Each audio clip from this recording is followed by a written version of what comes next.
Uno es el mecanismo sulfatado, el glucurónico, y otro vendría a ser el oxidativo.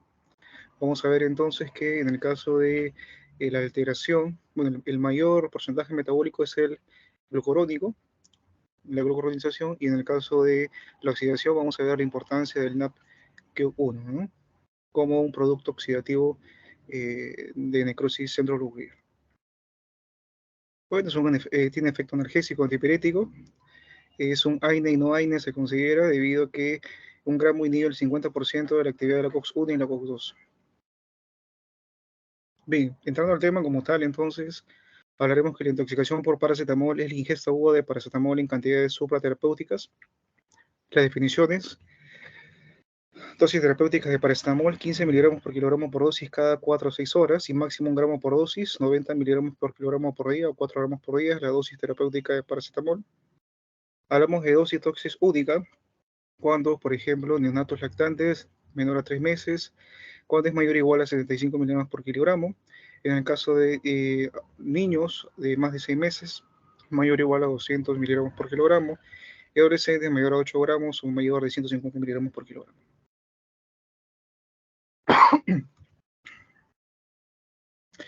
Este vendría a ser el mecanismo de lo normal y lo patológico, ¿no? En el caso de lo normal, la dosis terapéutica, hablamos de la sulfuración, la glucuronización y la oxidación. El tercer proceso de la oxidación pues, produce un metabolito que es el NAPQ1 y a través de la glutatión este metabolito se inactiva y es eliminado y excretado a través de la orina. Sin embargo, cuando hay una dosis tóxica, entonces se satura esta oxidación y por lo tanto la glutatión se ve inhibida y por lo tanto esto incrementa, el NAPQ1 incrementa y por lo tanto produce necrosis centrolobular, ocasionando la hepatotoxicidad. Por supuesto, hay factores que aumentan el riesgo de hepatotoxicidad, como por ejemplo el neonato y lactante menor a 6 meses. ¿Por qué menor a 6 meses? Hablamos de 6 meses, 8 meses, cuando el paciente ya tiene el metabolismo parecido al del adulto. Tratamiento con fármacos inductores del citocromo P450, isoniazida, por ejemplo, en tuberculosos, carbamazepina, fenobarbital, fenitoída, etc. SIDA, fibrosis quística, etc., ¿no? Condiciones que van a llevar, ¿no? Diabetes, obesidad, desnutrición crónica, etc., ¿no? ¿Cuáles son las fases de la intoxicación de paracetamol? Van a ser 4 fases. La fase 1, las primeras 24 horas. La analítica es normal, sintomatología sintomática o náuseas y vómitos, malestar general, sudoración, anorexia a las 6 horas de la ingesta. En la fase 2, el paciente sigue asintomático, desaparece lo anterior y refiere a hipersensibilidad en el hipocondrio derecho. Alteraciones, la hipertransaminemia sin llegar a valores del nivel 3. Un cuello alargado, tipo de protrombina elevado, elevación de bilirrubina y creatinina. En la fase 3, aproximadamente 3 días, la presencia de anorexia, malestar, náuseas, vómitos, síntomas de insuficiencia renal hepática, ictericia, coagulopatía, encefalopatía, hipoglicemia, etc. Laboratorialmente, cifras elevadas de creatinina y pico de transaminasas y glutámico oxalacéticas mayor a 1000 unidades internacionales o incluso hasta 30.000. Y la fase 4, entre 4 días a 14 días, ¿no? Corrección a coma hepático, éxitos o resolución del proceso y continúa la alteración o normalización analítica, ¿no? En semanas y patológica en 3 meses. Por supuesto, la evaluación inicial, cuáles son los datos que debemos recoger en la anamnesis, hablar la forma de presentación del paracetamol, cuál fue la dosis, si fue la máxima posible, la vía de exposición, cuál fue la causa de intoxicación, si fue de repente fue accesible al niño, si fue un intento suicida, etcétera. Tiempo transcurrido desde el contacto con el tóxico. El tiempo es importante para el manejo de las consideraciones terapéuticas. Sintomatología presentada, constantes, por supuesto, vitales, frecuencia cardíaca, frecuencia respiratoria, presión arterial, etcétera. Y el examen físico completo, por supuesto. En la evaluación inicial, tener en cuenta la vía aérea, la respiración, la circulación, ¿no? A nivel neurológico y la exposición. A nivel de vía aérea, pues abrir la vía aérea, evaluar la necesidad de intubación, especialmente en depresión neurológica o signos de afectación respiratoria alta, considerar el soporte respiratorio, de ser el caso, circulación, en el caso de accesos oculares o inicio de fluidoterapias, detección de arritmias, a nivel neurológico, detectar si se trata de hipoglucemia y valorar pues diversos fármacos. Es importante entonces la descontaminación gastrointestinal como parte de la terapéutica. podemos considerar que en muchos momentos puede ser el sondaje, el carbón activado, etcétera, ¿no? Vamos a ver de qué trata esto también. El primer momento, podemos hablar también de carbón activado como parte del tratamiento. Es una técnica de descontaminación digestiva de elección, siempre y cuando la sustancia sea absorbible. Hay una mnemotécnica que es el PILES, que está contraindicado, por ejemplo, en el uso de pesticidas, hierro, litio, hidrocarburos, metales pesados, ácidos, álcalis, alcoholes y disolventes.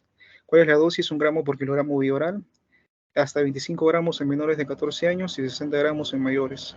Puede darse, debido al sabor del carbón activado, puede quizá darse el consumo de frutas, agua, bebidas de cola o chocolate sin leche. Es importante mencionar que se debe dar en las primeras 2 horas de la ingesta de paracetamol y liberación inmediata o a las 4 horas de sobredosis menor a 30 gramos. ¿Cuáles son las contraindicaciones? Una vía aérea no protegida, si hubiera obstrucción, hemorragia, perforación gastrointestinal o ingesta de cáusticos e hidrocarburos. Es consideración también el elevado gástrico, ¿no? Debe ser usado sobre todo de manera excepcional y solo cuando la cantidad del tóxico ingerido en la hora previa sea potencialmente mortal. No es absorbible por el carbón activado o no se disponga del mismo. Como hemos hablado también del antídoto que es la N-acetilcisteína, como mencionábamos entonces, en el 70 fue testeada como un probable antídoto y es altamente efectivo en las primeras 8 horas luego de la ingesta tóxica y parcialmente efectivo en las primeras 24 horas, ¿no? Mencionábamos que hay una saturación del NAPQ1, entonces produce esto una necrosis centrolobular. Entonces, ¿cuál es el mecanismo de acción? Lo que hace es barrer este metabolito y evita la formación de aductos proteicos hepáticos, ¿no? Es decir, los metabolitos eh, malignos, ¿no? ¿Qué es lo que hace? Apoya la síntesis del glutatión, de tal manera que este metabolito se pueda degradar y se convierte en un metabolito activo y sea eliminado por la orina. La N-acetilcisteína brinda cisteína para la producción de glutatión que se une al NAPQ, como mencionamos, y produce el metabolito no tóxico que es eliminado de manera tranquila, ¿no? Existe lo que se conoce como el normograma de Rumack-Matthew para una ingesta única con una sola dosis de paracetamol, ¿no? Es una curva semio-logarítmica de niveles plasmáticos de paracetamol versus el tiempo, ¿no? Como pueden ver aquí está la concentración de acetaminofén a nivel plasmático y las horas post-ingesta del paracetamol. Las coordenadas de tiempo se refieren al tiempo después de la ingestión, ¿no? Y los niveles séricos antes de las 4 horas pueden preservar niveles picos. Entonces, el gráfico solo debe ser usado por una sola sobredosis aguda, ¿no? Como pueden ver, entonces, de acuerdo a la concentración y el tiempo, hablaremos de una región sin hepatotoxicidad y una región de hepatotoxicidad probable. El hemograma entonces se encuentra validado como un predictor de riesgo, pero solo para ingestas agudas de paracetamol de liberación inmediata con tiempo conocido de ingesta. Por la importancia de conocer el tiempo, ¿no? Al momento de la anamnesis. En los Estados Unidos, este nomograma se modificó y se hizo más sensible mediante la creación de una línea de tratamiento, línea continua, 25% por debajo de la línea de hepatotoxicidad que fue el de Rumack-Matthew. Para tener en cuenta los antecedentes imprecisos de los pacientes y los problemas históricos con la medición de las concentraciones séricas del paracetamol que no son relevantes. En cuanto a las vías de administración, tenemos la endovenosa y la oral. La endovenosa se asocia a reacciones anafilectoides, ¿no? Y en el caso del oral se asocia a náuseas y vómitos. Se prioriza solamente cuando la vía oral está contraindicada, en el caso de la endovenosa, y la oral pues tiene mayor duración para la administración. Ambas han demostrado eficacia equivalente y perfiles de seguridad similares. A la pregunta, ¿a las cuántas horas de la ingesta se debe dosar el paracetamol en sangre? En general se considera 4 horas. Es lo que menciona la literatura. En caso de intoxicación, la absorción gastrointestinal se ve retrasada, alcanzándose la máxima concentración en las 4 horas y en ocasiones hasta 8 horas si hay algún motivo de enlentecimiento del vacío gástrico. Existen 2 sistemas de administración, el sistema de triple bolsa de acetilcisteína y el sistema de doble bolsa. Bueno, entonces, ¿cuál es el versus entre estos 2 sistemas? El primero ha demostrado ser altamente eficaz comparado con no se da tratamiento. El problema es que causa reacciones adversas frecuentes, ¿no? Las reacciones, como mencionamos, anafilectoides. El sistema de doble bolsa simplifica el protocolo anterior y este régimen reduce la tasa de reacciones adversas medicamentosas. ¿De qué trata cada una de ellas? En el caso del sistema triple bolsa, vamos a considerar el grupo etario, niños menores de 20 kilogramos, niños de 20 a 40 kilogramos, y en este caso pues la pauta endovenosa estándar y la pauta oral. Hablamos de 3 momentos, ¿no? El momento en la primera hora de pasar 150 miligramos por kilogramo de N-acetilcisteína, durante las 4 siguientes horas 50 miligramos por kilogramo y durante las 16 horas siguientes 100 miligramos por kilogramo, obviamente diluidos, ¿no? en dextrosa al 5%, ¿no? Ustedes ven ahí las medidas. Niños a 20-40, la primera hora 150, las 4 horas 50 miligramos por kilogramo y las siguientes 16 horas igual 100 miligramos por kilogramo. En el caso de los adolescentes, igual el mismo esquema, 150, 50, 100, la primera hora, 4 horas y póstuma de 6 horas. Y vemos también las diluciones respectivas de dextrosa y la pauta oral, pues, los 140 miligramos por kilogramo en dosis de carga y 17 dosis a 70 miligramos por kilogramo cada 4 horas, que es el esquema de las pautas endovenosa y oral estándar de la N-acetilcisteína. Bueno, aquí vemos un gráfico donde estamos resumiendo lo que mencionábamos, ¿no? El sistema triple bolsa, los 150 en la primera hora, 50 miligramos diluidos en las siguientes 4 horas y los 100 miligramos por kilogramo en las siguientes 16 horas. Igual de la manera oral que se mencionó. El sistema doble bolsa, ¿de acuerdo? Y vemos aquí que la acetilcisteína se da ya no en 150, sino en 200 miligramos por kilogramo diluidos en las primeras 4 horas. Es la infusión inicial. Y la segunda infusión de acetilcisteína, 100 miligramos por kilogramo, ¿no? En las siguientes 16 horas. ¿A las cuántas horas de iniciar la terapia debo solicitar controles? Antes de las 8 horas, ¿no? Si se inicia la terapia antes de las 8 horas en un paciente sin alteración de la función hepática, se recomienda valorar de nuevo los niveles de paracetamol y función hepática antes de terminar las 20 horas de infusión endovenosa o antes de las 72 horas si es administración oral. Obviamente, si existe alteración inicial de enzimas hepáticas o el paciente está sintomático, se recomienda control de la función hepática INR y ALT, ¿no? Cada 12 horas para valorar la respuesta terapéutica. La N-acetilcisteína puede elevar ligeramente el INR, pero menos de 1.5. Entonces, ¿te ¿cuándo quedan 2 minutos, suspendemos? doctor? Sí, estoy en el minuto 13, sí, estoy consciente de ello. Ok, ¿a las cuántas horas de iniciar la terapia debo solicitar controles? Bueno, esto ya está. Mencioné cuándo suspendo el uso de acetilcisteína. Aquí están los parámetros mencionados. Tener en cuenta los criterios de enzimas hepáticas, el INR. Cuando solicito apoyo por un toxicólogo, también aquí les dejo los 4 parámetros mencionados por la literatura. Hablamos también de criterios de falla hepática aguda. Aquí les dejo también la lista, lo más importante. Y los criterios de trasplante hepático considerados en muchas literaturas, ¿no? Hablamos de un IR superior a 3 a las 48 horas o superior a 4.5. Hablamos de acidosis persistente, de hipotensión sistólica, de hipoglucemia y también la escala de Glasgow, por ejemplo, ¿no? Menor a 15. Los criterios de la última diapositiva, los criterios de King College para la toxicidad de paracetamol, que esto se recomienda. King debe ser remitido inmediatamente para trasplante de hígado, ¿no? Aquí están los parámetros: pH arterial menor a 7.3, INR mayor a 6.5, tiempo de protrombina mayor a 100 segundos, creatinina mayor a 3.4, encefalopatía hepática de grado 3 o 4, los niveles, otros predictores de mal pronóstico sin trasplante, el lactato y el fosfato. Muy bien, sería todo por nuestra parte. Gracias por su atención. Gracias, doctor. Doctor, su exposición, por favor, lo envías a mi correo, por favor, ¿ya? Tu exposición, Sí, doctor, mucho gusto. Ya, gracias. Gracias, doctor. Bien, bien. Del grupo de paracetamol, ¿algún aporte? Algo que, mientras voy compartiendo mi pantalla, no quiero presentarles un casito que es de la vida real, lo van a ver. Pasa, ¿no? Hay que estar preparado para esas cositas. Por favor, ¿algún comentario del grupo? ¿Se está viendo mi pantalla? Entonces, delegado. ¿Se ve? Doctor, yo soy del grupo. Sí, tu nombre, doctor, por favor, tu nombre. Arias. Arias. Carguas, Nelia. Sí. Ya, ok, doctor. Te escucho. Sí, quisiera agregar que, bueno, el problema del paracetamol, sobre todo para la intoxicación, viene en referencia a lo que son las presentaciones del paracetamol, ¿no? Debido a que hay jarabes y hay gotas, sobre todo pediátricos, ¿no? Y que, bueno, las gotas tienen la complicación de que pues viene en 1 mililitro, en cambio el jarabe viene en 5 mililitros, está un poco más diluido, son 100 miligramos en 1 mililitro en las gotas.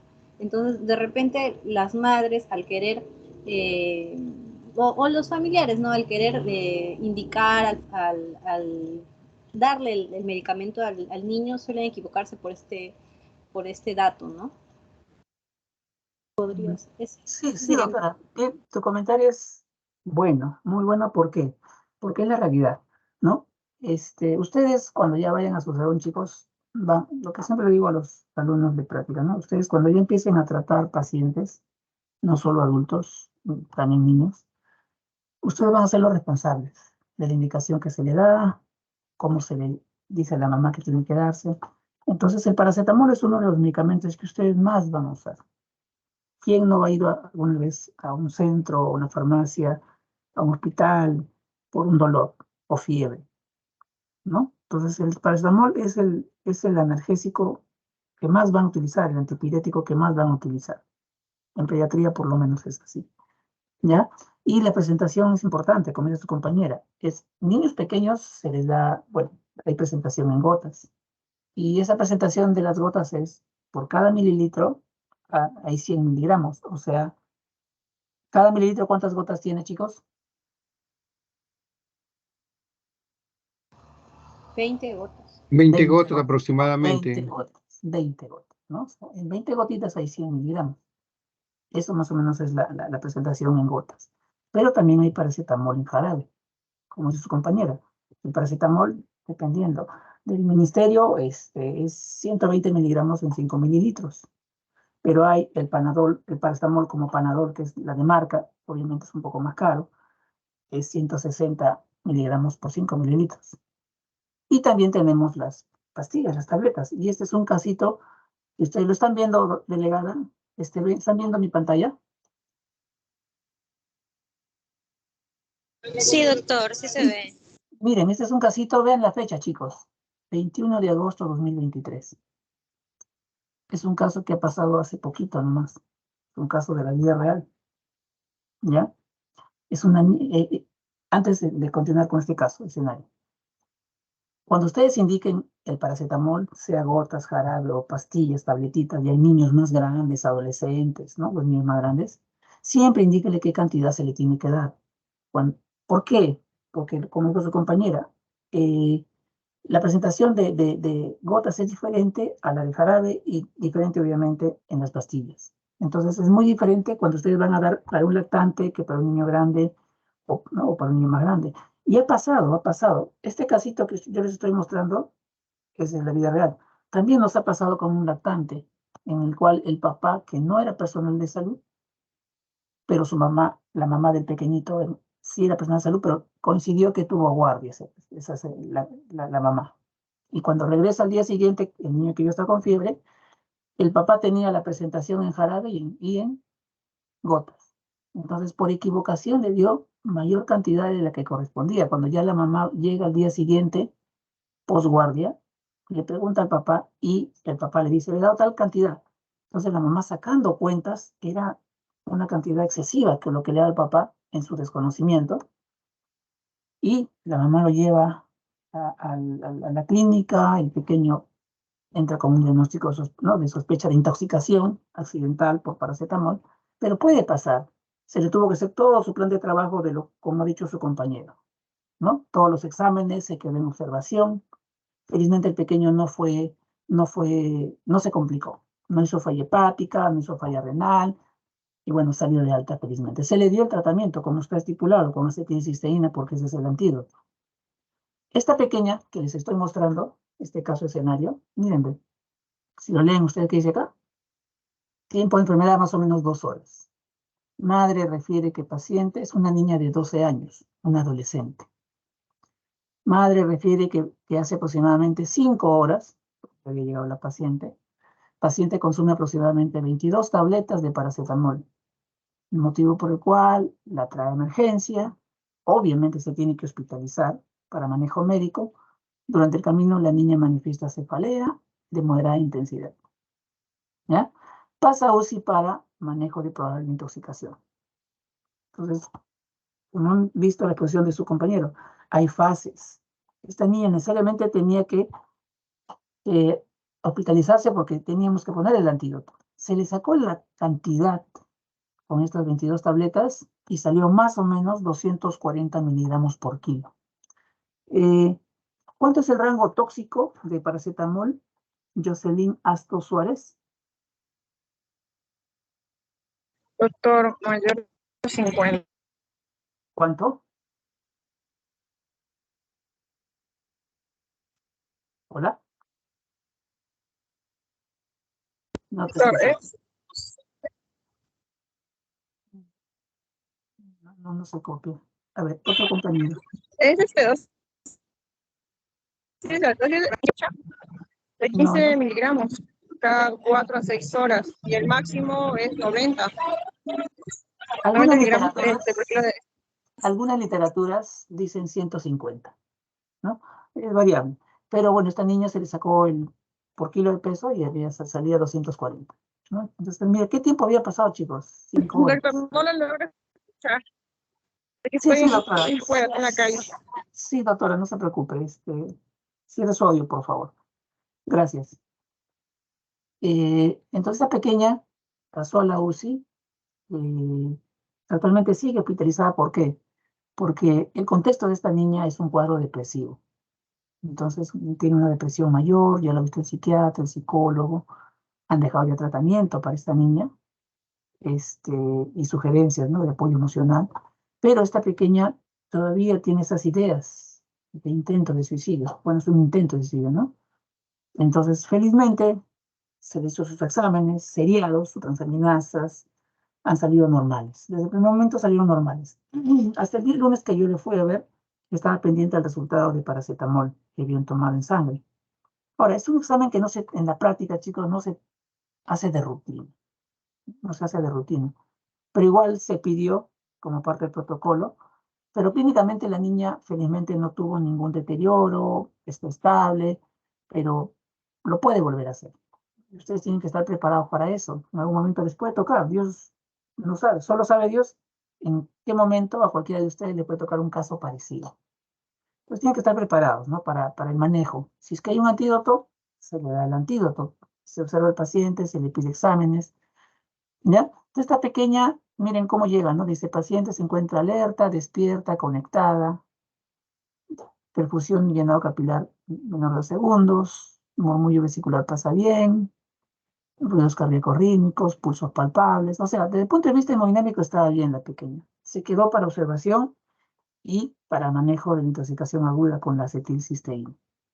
¿Ya? Este casito les quería mostrar, ¿por qué? Porque se puede presentar de esta forma. Y ustedes también van a ver adolescentes. ¿Ya? ¿Algún otro comentario del grupo, chicos? ¿Algún otro comentario del grupo? Voy a dejar compartir mi pantalla. Del grupo de paracetamol. ¿Algún otro comentario? Doctor, Sí, tu nombre, por favor. Joaquín Angulo. Angulo Núñez, ¿no? Te Sí. escucho, Joaquín. Justamente, solo un comentario que ese caso que me mostró, igualmente me hizo acordar un caso que se presentó en el Hospital del Niño, también con intoxicación por paracetamol creo que era un adolescente varón, pero en este caso el tratamiento no le dieron con el antídoto, ¿no?, de acetilcisteína, sino que el doctor le dio carbono activado, ¿no? No digo que en estos casos mayor de 2 horas se podía dar el carbono activado, ¿no? Que me hizo acordar de ese caso nada más. ¿Qué Solo, edad tenía el paciente? ¿Qué edad tenía el niño o niña? ¿No? ¿Qué edad tenía? No recuerdo bien, pero era mayor de 5 años, si no me equivoco. Pero habrá sido ingesta accidental, supongo, ¿no? 5 años. ¿Por qué? Porque la niña que les cuento, este casito de poquito, es una niña adolescente. Entonces el escenario es distinto. El casito que les comenté también del lactante, que el papá, por equivocación, le dio el paracetamol,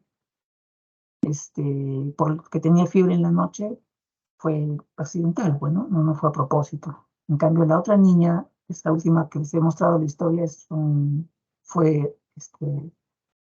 la niña sabía lo que estaba haciendo, ¿no? Lamentablemente tiene un problema de depresión, ¿no? Que también debería manejarse. O sea, no queda solo ahí, o sea, El problema es que lo puede volver a hacer, ¿no? Y ustedes también tienen que estar preparados, ¿no? Para saber aconsejar a la familia, a la niña. Es realmente difícil esas cositas, ¿no? Pero pasan, pasan, ¿no? Ya. Vamos con el segundo, gracias doctor. Vamos con el segundo tema. Creo que le toca a Lisette, ¿no? A Lisette Sí, Salazar. sí, doctor, buenas tardes. Puedes empezar, Lisette. Ya, buenas tardes, compañeros. Buenas tardes, doctor. Bien, vamos a continuar con lo que es el seminario de intoxicación por antihistamínicos. Parte de un poco hablar de la epidemiología, bueno, encontré en las literaturas que menciona que ocupa el segundo lugar después del paracetamol, principalmente en niños preescolares menores de 4 años. Digamos, lo que más se medica principalmente es para aliviar los síntomas del catarro, del resfrío común en los niños, o también está dentro de los anticatarrales y también incluye a los antitusígenos, descongestivos nasales, algunos expectorantes y a los antihistamínicos.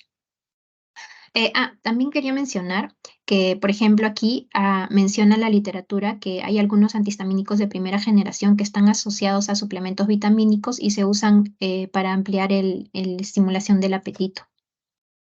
En cuanto a la definición, estos antihistamínicos son fármacos que se dirigen a los receptores de histamina y particularmente a los receptores H1 y H2. En cuanto al mecanismo de acción, vamos a ver que las interleucinas van a estimular las células B para producir la inmunoglobulina E, la cual va a reconocer el alergeno y se va a unir a los receptores de inmunoglobulina E de los mastocitos para la producción de histamina. En cuanto a la producción de histamina, tenemos que a nivel del vaso sanguíneo se encuentra el receptor de histamina que va a recepcionar. Lo que va a generar es la dilatación de los vasos sanguíneos. Entonces, lo que va a ocurrir es que el antihistamínico va a generar lo contrario, ¿no? Va a inhibir la vasodilatación en cuanto a la respuesta, que lo voy a explicar en lo que es la farmacodinámica. Entonces, estos antagonistas, ya sean los H1 y los H2, tenemos a los H1, estos están usados para controlar los síntomas alérgicos, tenemos a los de primera generación y segunda generación. Los de primera generación son los que van a atravesar la barrera hematoencefálica interactuando con receptores del sistema nervioso y los que van a provocar sedación, por lo que los de segunda generación no van a pasar la barrera hematoencefálica y se consideran no sedantes. Estos también, los antagonistas H1, son los que van a bloquear a los receptores muscarínicos. Y en cuanto a ellos, tenemos, por ejemplo, a la clorfeniramina, a la difenidramina, el dimenhidrinato y la meclicina. Estos también están usados para el caso de mareo por movimiento, náuseas y vómitos. En cuanto a los antagonistas H2, estos son los que van a ejercer efectos sobre el tracto gastrointestinal superior. Lo que van a generar es reducir la producción y secreción de ácido gástrico y son usados en el caso de enfermedad de reflujo, úlceras gástricas. Estas también previenen el ácido inducido para liberar histamina. Tenemos, por ejemplo, aquí la loratadina, la desloratadina y la cetiricina. En cuanto a, por ejemplo, acá está una lista de algunos antihistamínicos de primera generación, de segunda generación y los nuevos anti-H1. En cuanto a los de primera generación, vamos a ver que el tiempo que se encuentra de acción en el organismo, el tiempo de acción es de 4 a 6 horas, por ejemplo, en el caso de la difenidramina. Tenemos a la loratadina de 8 a 12 horas, a la desloratadina de 24 horas. Estos son los principales fármacos que se van a usar a nivel pediátrico. Luego vamos a ver que en cuanto a la farmacodinámica, lo que van a generar es inhibir la contracción de los músculos lisos, inhibir la vasodilatación, disminuir la permeabilidad capilar, reduciendo la formación de edema y ronchas, y pueden suprimir la picazón al reducir los efectos de la histamina en las terminaciones nerviosas. Además, también tienen efectos anticolinérgicos debido a la inhibición de los receptores muscarínicos, como mencioné al inicio, y estos son utilizados terapéuticamente para tratar el mareo por movimiento en el caso de niños. En cuanto a la farmacocinética, principalmente va a ser de manera oral la administración y tienen absorción, digamos, hasta nivel de metabolismo a nivel hepático, el tiempo que se van a encontrar en el plasma va a ser entre 1 y 5 horas. Y en cuanto a la dosis que va a generar, digamos, toxicidad, generalmente es 4 veces la dosis terapéutica en cada uno de estos fármacos. Pero hay dosis específicas que lo vamos a ver más adelante.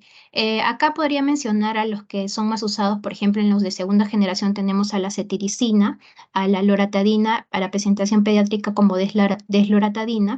En la cetiricina, por ejemplo, vemos que la administración va a ser de manera oral, de absorción rápida, una vida media de 8 horas y el metabolismo hepático va a ser limitado y principalmente en casi todos la excreción va a ser a nivel de la orina. En cuanto al efecto tóxico que van a generar, tenemos a los de primera generación, que inicialmente pueden generar somnolencia, reacciones lentas seguidas de agitación, incluso convulsiones y manifestaciones anticolinérgicas como son la sequedad de las mucosas, la retención urinaria, taquicardia y rubor, y también pueden aparecer en función a las dosis que se administre psicosis o alucinaciones, temblores, hiperactividad, convulsiones y coma. También mencionan que, por ejemplo, en el caso de la difenidramina, esta puede dar una clínica grave de toxicidad en dosis por encima de 7,5 miligramos por kilogramo, porque los pacientes deben ser valorados por esto al centro hospitalario, ¿no? En cuanto a los de segunda generación, estos van a generar más que nada trastornos graves al ritmo cardíaco, como el caso de arritmias ventriculares, taquicardia ventricular polimorfa, fibrilación y prolongación del QT, como el caso del astemisol y la terfenadrina, ¿no? Acá, por ejemplo, tenemos algunas indicaciones en caso de los antihistamínicos. En general, como mencioné, la dosis tóxica mayor a 4 veces su dosis terapéutica es la que va a generar daño. En el caso de la cetiricina es más de 7 miligramos por kilogramo en niños y en adolescentes más de 150 miligramos. En el caso de la difenidramina, 1,5 miligramos por kilogramo en niños y en adolescentes más de 25 gramos. Y en el caso de la hidroxicina, tenemos que va a causar daño a partir de más de 8 miligramos por kilogramo. Acá tenemos algunas de las dosis terapéuticas utilizadas por rangos de edades. Y también tenemos algunos ejemplos de las presentaciones, ¿no? Estos se van a encontrar en jarabes para la tos, sedantes, antinauseosos, para prevenir la cinetosis, que es el movimiento el mareo por movimiento, perdón, preparados para el resfriado y ayudas para dormir en el caso de niños, ¿no? En cuanto al manejo de estos antihistamínicos, primero tenemos que confirmar la ingestión de la dosis tóxica y el tiempo, ¿no? Esto nos va a ayudar a determinar el manejo si es que puede ser de manera general o de manera específica por el fármaco que hayan ingerido. Luego también ver el ABCD, evitar o disminuir la absorción del tóxico en el caso de que se requiera lavado gástrico para ver si es que todavía hay porciones en el tracto gastrointestinal. Administración de carbón activado, 1 gramo por kilogramo de peso, y esto va a ser hasta 4 horas después de la ingestión. La realización de pruebas complementarias, aquí se menciona que puede ser las pruebas de hemograma, prueba de orina, prueba de gases arteriales, pero principalmente, como vimos que el efecto va a ser a nivel cardiovascular, es importante realizar un EKG para tratar, por ejemplo, en el caso de la arritmia, tenemos la primera línea, tenemos el bicarbonato de sodio para la prolongación del intervalo QT, a segunda línea el fosfato de magnesio, el propanolol, la isoprenalina o la flecainida. Y también debemos hacer la monitorización continua del EKG, ¿no? Ya que vemos que estos efectos tóxicos de estos fármacos generan alteraciones cardíacas. Administración de benzodiazepinas, dependiendo del tipo de fármaco que se ha ingerido, la fisostigmina y medidas de enfriamiento y sedación para la hiperpirexia. Y también tenemos que realizar una observación constante del paciente. Por último, bueno, este es un cuadro resumen donde podemos ver en general los antihistamínicos en cuanto a su mecanismo de acción, ya sea para los antagonistas H1, los antagonistas H2, bueno, la farmacodinámica que ya fue explicada, la farmacocinética. En cuanto al efecto tóxico, hay que considerar cada uno de las clínicas que se va a presentar los síntomas y signos, principalmente en cuanto a lo que es las alteraciones cardíacas, el manejo en general y el manejo de tratamiento específico. Y en cuanto a la prevención, hay que también ver los signos de alarma en el caso de los adolescentes que tengan riesgos de depresión, ansiedad y que puedan consumir estos fármacos de manera voluntaria. Y en el caso de niños hay que tener bastante cuidado al momento de las dosis, ¿no? Y siempre educar a los padres para el manejo de ese tipo de medicamentos. Eso sería todo, doctor. Muchas gracias. Gracias, doctora. Lo envías también a mi correo, por favor, tu exposición, ¿ya? Del grupo. Ya. Gracias, gracias. Del grupo de antihistamínicos, ¿algún alumno que quiere hacer un comentario, aporte, por favor?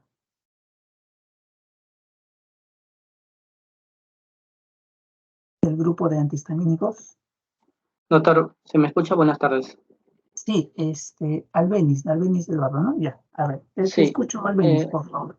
Bueno, en resumen, dentro de los antihistamínicos, el que tiene mayor problema son los H1 y el efecto que, bueno, he revisado y he dicho que más le tienen sumamente cuidados es el efecto anticolinérgico, ¿no? Sobre todo asociado a los receptores muscarínicos, ¿no? Eso quería agregar. Ya. ¿Algún otro alumno, por favor? ¿O alumna también? ¿Aportes? ¿Comentarios? Doctor, Sí, ¿se me doctor. escucha? A ver, ¿Me escucha? uno por uno, por favor. ¿Su nombre? Por favor. ¿Me escucha, doctor? ¿Rosario? No sé. Sí, ¿no? Ah, ya. sí, Te doctor. escucho, Rosario. Te escucho. Bueno, con respecto también a lo que es nuestro tema de antihistamínicos, recordar de que los efectos tóxicos, como ya lo han mencionado, va a ser, van a causarse de manera diferente, ya sea si es que es de primera o de segunda generación, y dentro de ellos pues se va a apreciar lo que es la somnolencia, o también puede haber problemas a nivel cardiovascular. Entonces, considerando eso, también es importante de que el tratamiento va a depender de la clínica que se presente y en base a ello se va a dar el antídoto, ¿no? En caso exista la intoxicación por el antihistamínico que sea reconocido. Básicamente eso, doctor. Gracias. ¿Alguien más? Gracias, Rosario. ¿Alguien más? ¿Se me escucha, doctor? Sí, tu nombre, por favor. Ah, ya. Luis Carrizo. ¿no? Sí, Te doctor. escucho, Luis. Sí, como ya se ha mencionado, no existen estos antihistamínicos de primera, de segunda y también, ¿no?, los nuevos, que son ya de tercera generación. Dentro de las manifestaciones clínicas vamos a ver, ¿no?, que en los de primera generación va a haber un efecto tanto al sistema nervioso central, al efecto cardíaco, también su efecto anticolinérgico, ¿no? Dentro de los que causan más daño o más sintomatología o más clínica, como menciona mi compañero Campuzano, son las de primera generación, ¿no?, los difenidratos, ¿no? En cambio, los de segunda generación más van hacia los problemas, efectos cardíacos, ¿no? Puede ocasionar bloqueos auriculoventriculares, prolongación de QTc, y dentro de los más seguros son los de tercera generación, ¿no? Como la levocetiricina, desfloratina, que a dosis altas no causan mucha manifestación clínica, ¿no? No hay efectos en cuanto al sistema nervioso central, cardíaco o anticolinérgico. Pregunto, chicos, a la ponente o cualquiera del grupo. ¿La intoxicación por antihistamínicos tiene antídoto?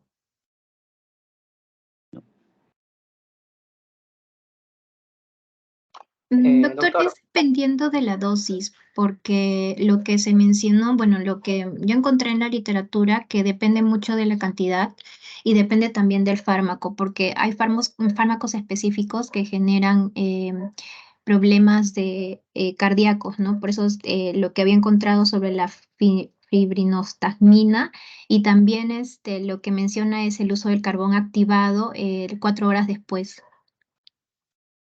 Claro, no se confundan, chicos. Cuando hablamos de intoxicación en general, no solo paracetamol, antihistamínicos, fosforados, para cualquier tóxico, no todos los tóxicos van a tener un antídoto. Vamos a ver más adelante, la posición de carbamatos, fosforados, sí tiene antídoto. Hemos visto paracetamol, sí tiene antídoto.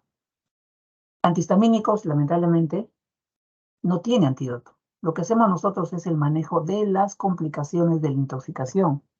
Como lo han dicho ustedes, o sea, una de las complicaciones más frecuentes son las arritmias, ¿no? Las arritmias. Entonces, no tenemos un antídoto para... ¿El carbón activado qué hace? ¿Cuál es el efecto del carbón activado? Inhibe la absorción, en este caso, del medicamento, del tóxico que se ha ingerido. Pero no quiere decir que sea el antídoto, ¿ya? No es el antídoto. Para antihistamínicos no tenemos un antídoto. Lo que hacemos es manejar la intoxicación, en este caso que puede ser leve, moderada, severa. Les cuento un casito que llegó a la emergencia ya hace algunos años. Este era un pequeño, un niñito, un lactante, era un pequeñito, creo que tenía 6 meses, si mal no recuerdo. La mamá venía de uno de los conos, ¿no? Los sitios alejados de Lima. ¿Qué había pasado? El pequeñito había hecho un cuadro respiratorio, había estado con congestión, con moquito, y la mamá no tenía muchos recursos económicos. Le habían indicado el antihistamínico en jarabe, ¿no? Por ahí el de marca saben que es más caro, ¿no? Y la mamá compra un antihistamínico en pastilla. El mismo antihistamínico, pero en pastilla. Ustedes saben que la pastilla tiene mayor concentración del antihistamínico. La mamá le da el antihistamínico, como se dice, no sabía ella, muele la pastillita y le da al pequeño. Entonces, la dosis que le dio, como era pastilla, mayor cantidad, era una dosis tóxica. Cuando ya lo lleva el niño a la emergencia, lo lleva la mamá por el cuadro respiratorio, pero además el pequeño llega haciendo ya problemas de taquiarritmias, ¿no? También llegó ya, como tenía un problema respiratorio, todo eso agravó el cuadro y ya llegó con insuficiencia respiratoria. El niño llega a la emergencia y se intuba. Lo intuban, pasa a la UCI el pequeño, pero ya hizo paro, si mal no recuerdo, el pequeñito. Lo intuban por ese motivo, pasa a la UCI y lamentablemente el pequeño tuvo un desenlace fatal. ¿Ya? Todo por, bueno, la mamá en su ignorancia, ¿no? Le dio la pastilla cantidad equivocada. Entonces, nuevamente, chicos, ustedes cuando ya empiecen a manejar pacientes, niños, adultos, lo que sea, siempre ven las indicaciones. Y si por ahí la mamá y papá, ustedes ven que no les ha entendido bien, 1000 veces tómense un poquito más de tiempo en hacerle, escríbenle en un papelito la cantidad, cómo le va a dar. ¿Por qué? Porque con eso se está previniendo esto, ¿no? Entonces, la mamá le dio esa pastillita al pequeño y generó todo el problema. Y miren, el pequeño al final tuvo un desenlace fatal, ¿ya? ¿Todo por qué? Por no saber dar la cantidad, la mamá no entendió, pensó que era así, igual, y bueno, consecuencias el pequeño, ¿no? La tuvo el pequeño, lamentablemente. Bien, chicos, vamos al tercer grupo, ¿ya? Órganos fosforados. Creo que expone Margarita Flores Portocarrera, ¿no? Sí, doctor, buenas Ya, tardes. a ver, doctora, buenas tardes. Bien, continuando con la última exposición, hoy les voy a hablar sobre las intoxicaciones por órganos fosforados y carbamatos. Bien, estos son insecticidas comunes que van a inhibir la actividad colinesterasa y van a provocar manifestaciones muscarínicas, en las cuales vamos a tener aquí a los órganos fosforados, que estos van a ser pesticidas más utilizados, que se van a tratar de sustancias orgánicas que van a ser derivadas del ácido fosfórico y se van a utilizar habitualmente como los insecticidas en la agricultura en cuanto al control de plagas y en el ámbito doméstico, pero también se van a usar por fines veterinarios o en medicina o como arma química a nivel de terrorismo, ¿no? Aquí básicamente se van a absorber fácilmente y son liposolubles, van a tener un elevado volumen de distribución en cuanto a los tejidos y se van a metabolizar en el hígado, se excretan a nivel urinario y en heces. Y en los niños se puede dar esta intoxicación de manera accidental, ya sea por la ingestión o por contacto con superficies contaminadas o por el uso indebido de este producto como la pediculicida. En cuanto a los carbamatos, vamos a tener que estos van a tener o se van a ocasionar envenenamientos de mayor frecuencia en las zonas urbanas. Van a ser usados también como plaguicidas caseros eh, su, y que esto se va a dar o va a ocurrir de manera incidental a nivel de los preescolares. Estos vamos a tener en diversas presentaciones como Idicar, Carbofurán o Propoxur o Carvari, pero el que más se encuentra es el Idicar como es en cuanto al compuesto como es el campión. Eh, sus mecanismos de acción en cuanto a la intoxicación de organofosforados, estos van a inhibir las colinesterasas verdaderas, que o verdaderas o específicas, que estas van a estar presentes en las neuronas, en la unión neuromuscular o a nivel ganglionar y van a ser responsables de la hidrólisis de la acetilcolina liberada en el proceso de la transmisión colinérgica. Y estos también van a inhibir a los órganos fosforados, también van a inhibir a las pseudocolinesterasas o butirilcolinesterasas o pseudocolinesterasas inespecíficas que van a estar presentes en varios tipos de células nerviosas del sistema nervioso central y periférico, como es en el hígado, en el plasma y otros órganos. Y también su función va a ser contribuir a hidrolizar la acetilcolina. En los carbamatos va a pasar lo contrario. Si bien es cierto, en los carnofosforados se va a dar de manera irreversible estas inhibiciones, en los carbamatos se va a dar de manera reversible, por lo cual su principal acción se va a ejercer a nivel neuromuscular y va a alterar la transmisión de los impulsos. Los efectos, según estos compuestos que van a derivar, van a ser consecuencia de su acción farmacodinámica, y lo cual van a producir un desequilibrio en el sistema enzimático de los mecanismos neuromusculares, en los que la acetilcolina va a servir como un mediador en cuanto a la transmisión de impulsos a nivel ganglionar, sistema parasimpático y posiblemente a nivel del sistema nervioso central. Es por ello que, bueno, aquí vamos a tener que la clínica, el cuadro clínico va a comenzar entre 30 minutos y 2 horas tras el contacto.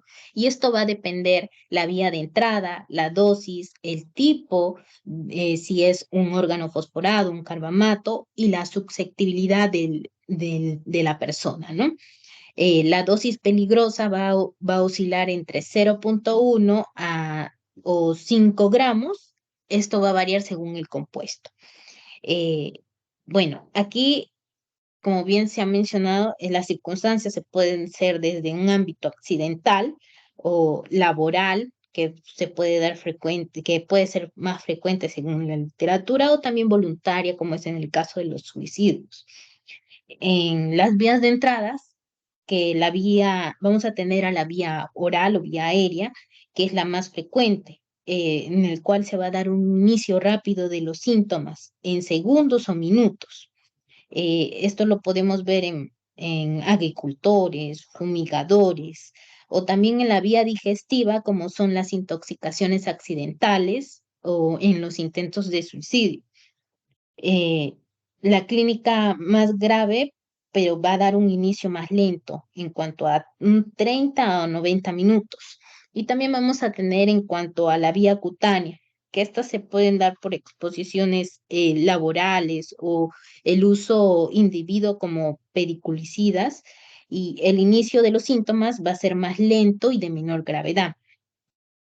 Vamos a tener aquí también, en cuanto a la clínica, al síndrome colinérgico, que esto se va a producir por la sobreestimulación colinérgica, por el acúmulo de la acetilcolina, y que van a provocar síntomas muscarínicos, nicotínicos y neurológicos. A nivel muscarínico, se va a dar una acción sobre los elementos nerviosos postganglionares, y que estas van a ser como la visión borrosa, la miosis, cialorrea, broncorrea, broncosespasmos, disneas, vómitos o bradicardias. A nivel nicotínico, que estas van a tener acción sobre las estructuras preganglionares y motor somático, y lo cual va a desencadenar al comienzo una extensa estimulación. Y posteriormente va a haber una parálisis de los músculos voluntarios. Aquí lo que vamos a ver es midriasis, calambres, mialgias, fasciculaciones musculares. Y ya en el nivel del sistema nervioso central, en el cual va a haber una acción directa en cuanto que va a estar comprendida básicamente en una estimulación inicial y que finalmente puede desencadenar a la muerte. Y en cuanto a los síntomas principales que vamos a tener es la ansiedad, la ataxias, confusiones mentales, convulsiones, comas o depresión cardiorrespiratoria. Ya en lo que es el síndrome intermedio, que aquí se van a dar o que se va a aparecer entre las 24 a 96 horas, es decir, hasta el sexto día, y se va a identificar como una debilidad y parálisis de los músculos respiratorios, los proximales de las extremidades, a nivel del cuello y faciales. Y aquí va a haber una ausencia de los síntomas colinérgicos. Aquí se puede dar o puede persistir varios días y puede producir una insuficiencia respiratoria grave. Y esta incidencia se puede depender según el tipo de órgano fosforado carbamato y la gravedad de la intoxicación. Ya en una neuropatía retardada, que puede aparecer entre las 2 a 4 semanas, que estas vamos a tener que a nivel del sistema nervioso periférico, el cuadro va a iniciar en cuanto a extremidades inferiores de manera de calambres, parestesias no dolorosas, y que van a ir progresando hacia un cuadro típico que va a afectar a la segunda motoneurona inferior y va a tener una evolución retrógrada y centrípeta y ascendente. Ya lo que vamos a tener que a nivel del sistema nervioso autónomo va a haber una frialdad y sudoración en cuanto a extremidades inferiores.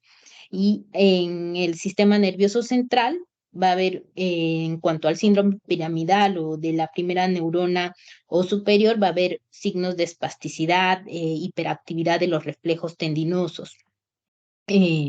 Y también van a aparecer otros síntomas como la hiperglucemia, acidosis metabólica, hipocalcemia y leucocitosis o insuficiencia respiratoria grave.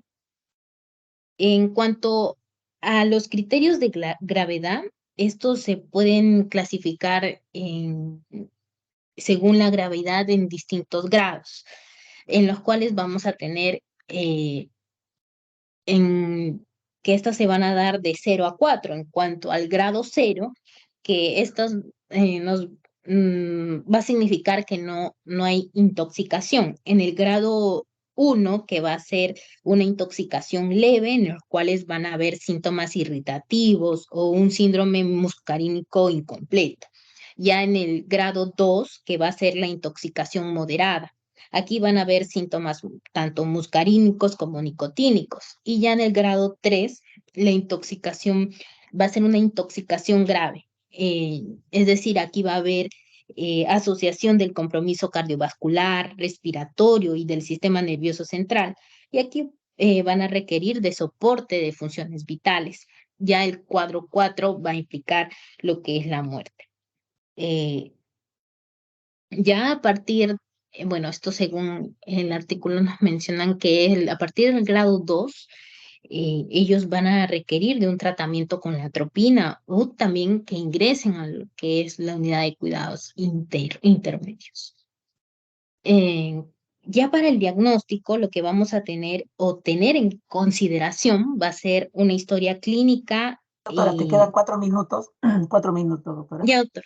Y de la exposición al tóxico, la sintomatología y las exploraciones complementarias y la mejoría de los síntomas tras la administración de la atropina. En las exploraciones complementarias, que es ver la reducción de la actividad de la acetilcolinesterasa, el electrocardiograma o también en cuanto al hemograma para ver si hay una leucocitosis. y al igual que la radiografía de tórax para identificar una broncoaspiración, un edema agudo del pulmón en casos graves. Ya para el tratamiento, lo que vamos a tener que aquí va a ser necesario eliminar el tóxico, es necesario eliminar lo que es la cantidad posible del tóxico para poder evitar su absorción y la contaminación.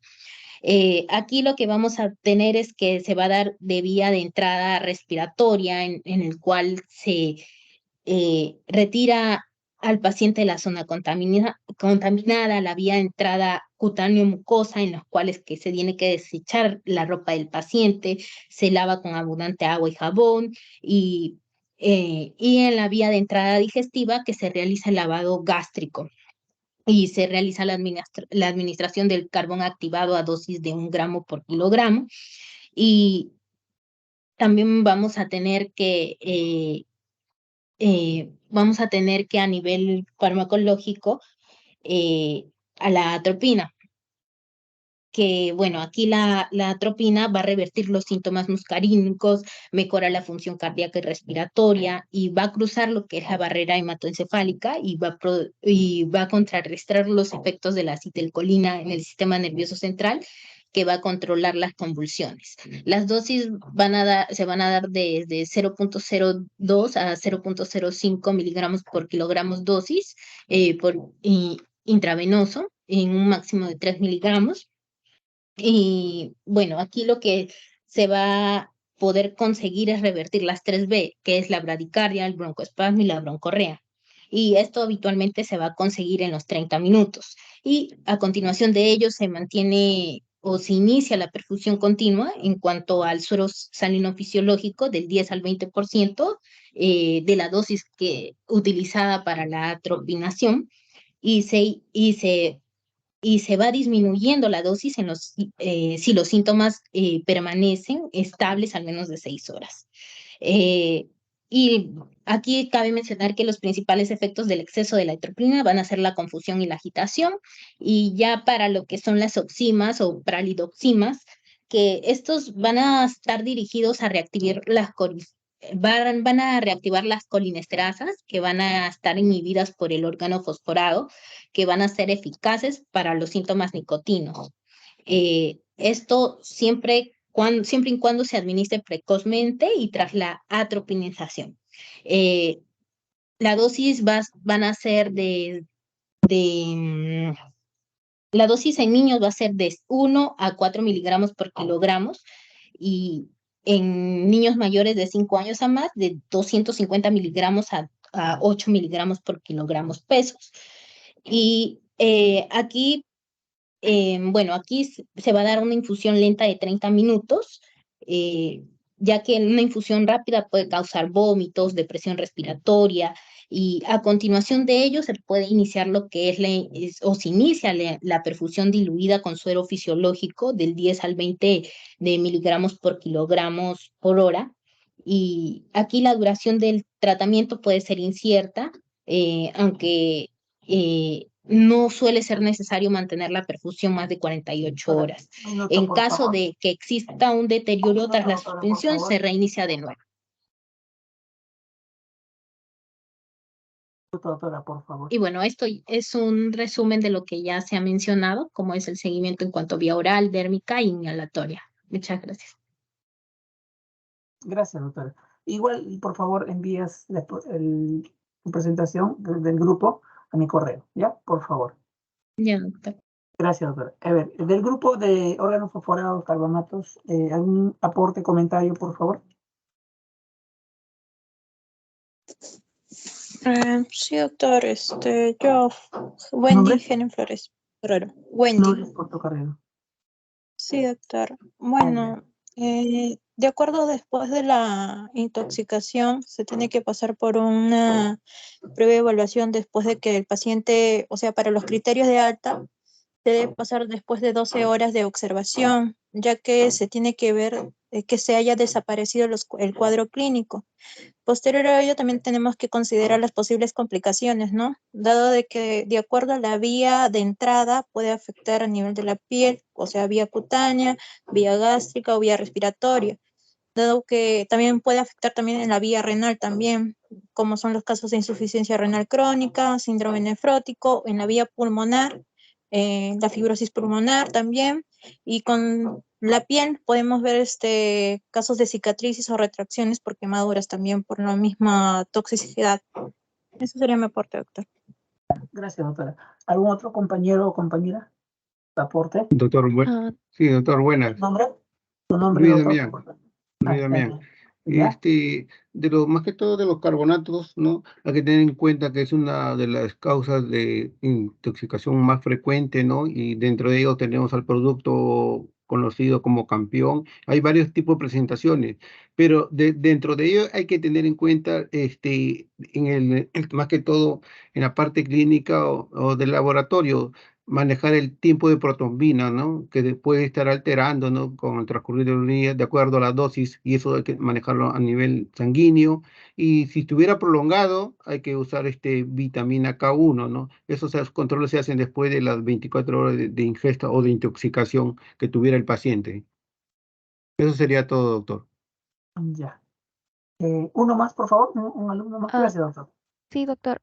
Cuando no se tiene, de Almeida, cuando no se tiene certeza, ¿no? de que el paciente haya estado expuesto a los órganos fosforados o carbamatos, se puede hacer lo que es la prueba de provocación con atropina, ¿no?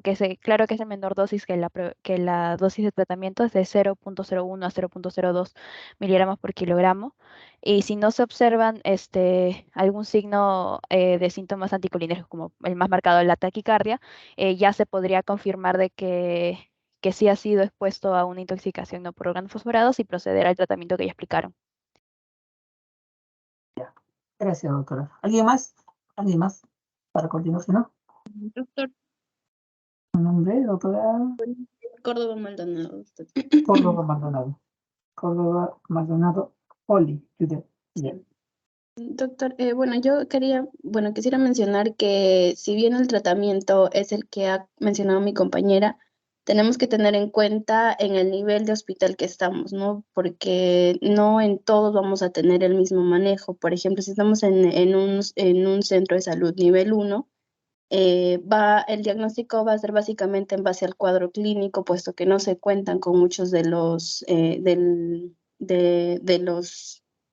exámenes auxiliares que sí se puede tener en un hospital nivel 2 o incluso en el nivel 2 a veces no se cuenta en hospitales nivel 3.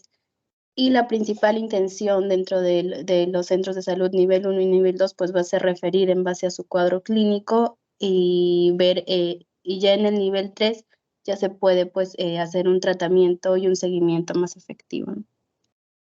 Claro, sí, tienes razón, porque realmente lo que es intoxicaciones se puede presentar en cualquier lugar, como bien dices, ¿no? Entonces, lo que ustedes tienen que tener presente es de que tiene un antídoto, ¿no? Lo que siempre van a tener es la atropina. Entonces, mi sugerencia es que cuando ustedes ya vayan a su serum y manejen pacientes, deben saber, ¿no? Bueno, ahora tenemos el acceso al internet, ¿no, chicos? Si sabemos la dosis. ¿No? A lo que voy es de que si es que hay un antídoto, la idea del antídoto es tratar de contrarrestar el efecto del tóxico lo más rápido posible, ¿no? Para que el niño no se vaya complicando. Es cierto lo que tú dices, ¿no? O sea, en un centro de salud alejado no vas a tener probablemente, ¿no? El carbón activado o la pralidoxima, pero sí probablemente van a tener la atropina. Pero el manejo inicial es como lo han mencionado, ¿no? O sea, el ABC, ¿no? Empezamos con el triángulo de evaluación pediátrica y la historia es muy importante, la anamnesis que se le haga. ¿Por qué? Porque va a depender de eso para tener la certeza si el paciente ha ingerido, ¿no? El tóxico. Muchas veces estos tóxicos son, en los niños me refiero, ¿eh? Tienen un sabor desagradable, ¿no? Y por ahí la mamá piensa que el niño lo ha tomado, pero afortunadamente pueda que lo haya vomitado o botado, pero queda la duda. Entonces, si te queda la duda, al final la duda favorece al paciente. Si tienes la duda de que el niño se ha intoxicado y hay un antídoto, anda indicando el antídoto. Evaluarás al paciente, ¿no? Cómo se encuentra hemodinámicamente, harás tu evaluación inicial, que ya se ha hablado, ¿no? Y según eso vas a ir actuando. En el caso de órganos fosforados, lo mencionó la doctora, la absorción puede ser por vía cutánea, vía respiratoria, ¿no? ¿Y por qué otra más, doctora? Cutánea, respiratoria y a través de los ojos, ¿verdad? Entonces, cuando ustedes atiendan a un paciente con intoxicación por órganos fosforados, el niño les va a llegar con cialorrea, vomitando, ¿no? Entonces, uno cuando atienda a un paciente tiene que protegerse. ¿Por qué? Ha pasado casos en los cuales se está atendiendo a un niño intoxicado y el niño vomita y sin querer entra en contacto esas secreciones con el personal de salud. Al final hemos tenido 2 intoxicados y no solo uno, que es el niño. Entonces, sugerencia, siempre que en este caso hacen el manejo del paciente, ustedes también tienen que protegerse. Mandiles, mascarillas, si tienen lentes, protectores, guantes, para ¿no? Evitar contaminarnos, porque pasa. ¿Ya? Otra cosita, el lavado gástrico, les pregunto al grupo, ¿hasta cuánto tiempo se puede hacer? ¿Cuál es el tiempo ideal? ¿Alguno del grupo?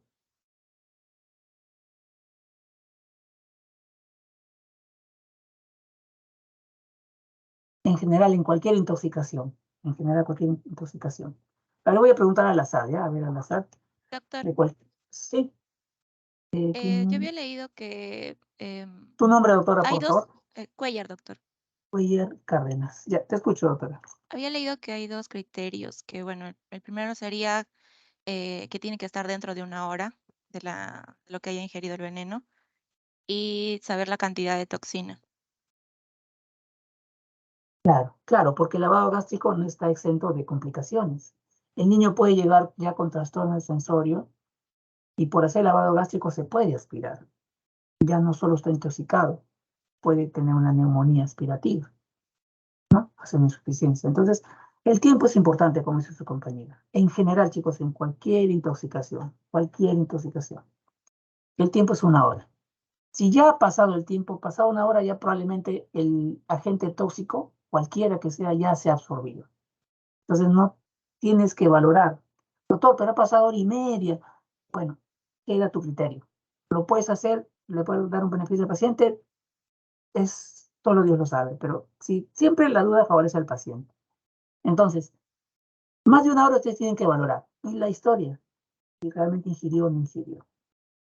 ¿Ya? Si ingirió o hay la duda, y estoy en el tiempo, lavado gástrico. ¿Ya?